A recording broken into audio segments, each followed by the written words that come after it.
Hello! Welcome to this video on the IBM DB2 SQL Performance Analyzer for ZOS, also known as SQL-PA.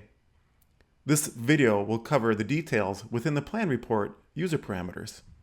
There are many plan report parameters and subparameters that you can change to customize the content presented within the plan report. These parameters have a default level assigned to them upon installation. The plan report can be quite verbose, and you may want to consider summarizing the content depending on the number of statements analyzed within a program or package. This presentation will cover the listed parameters shown here: access type filters, format of SQL statements, host variables, level of index information, and level of information in the report. Here is a list of the user's SQL-PA report parameters, which is accessed from the main control panel by selecting 3.3. Notice that there are several parameters that affect the content within the plan report and others that have multiple subparameters. Other listed parameters affect the plan report and other report formatting. The ACC type parameter by default is set to all. This parameter allows you to filter the statements within plans or packages for the explain according to the type of access path. This parameter can be set to H to show only statements that use hash access paths. If set to an M, or matching, to show only statements that use a matching index scan access path. If set to N, or non-match, to show only statements that use non-matching index scan access paths.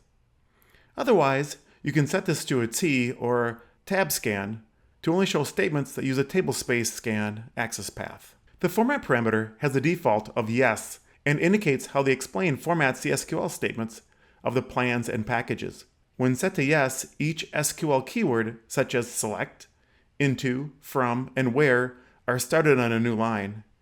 If set to no, only certain keywords are started on a new line. So by setting it to no, consumes less page space. The host var parameter is set to no by default. No, which indicates that the explain will not list the host variable information of plans or packages. If the parameter is changed to yes, then the explain report lists up to 100 host variables and their definitions. The index user parameter controls the level of index information in the explain report.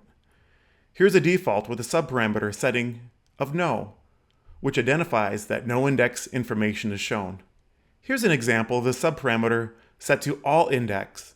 Other subparameters are condense, tablespace, and yes. Each provides a different level of detail, depending on the amount of detail required in the plan report. Condense will display information for all indexes used.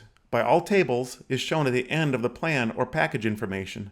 Tablespace will display detailed information for all indexes of the access table. Only information for the chosen index is shown if the access path is index scan. Yes will display all information for the selected index, including key column information, is shown if the access path is matching or non-matching, index scan, or a tablespace scan. PLANINF, the default is set to yes, indicating that the plan and DBRM package report are printed if specified in the authorization table. Other subparameter settings are mini and no. Mini provides a short report that shows the plan parameters, and no simply does not print the DBRM or package report. Level. The default of this parameter is detail. This parameter controls the level of information in the plan table report and other output. There are quite a few subparameters available which identifies how much information should be displayed in the plan table report. Access path, all index, condensed, detail, key dist, no catalog, SQL summary, summary, and tabular. Listed here are some brief descriptions for each subparameter. With a level subparameter set to sum, the query limits report is bypassed, and one line for each SQL statement is shown. This report parameter is a good place to start if you're analyzing a package containing a large amount of SQL statements, and you only want to view access path messages. There are other reporting parameters. However, these affect additional reports that you can access as a line command from the query limits report. For additional information on SQL-PA, please contact your IBM ZOS specialist or Rocket Software Solution Advisor. You can also view additional videos which target use cases, what-if scenarios, access path comparison, and the integration with other DB2 products. Thank you for watching.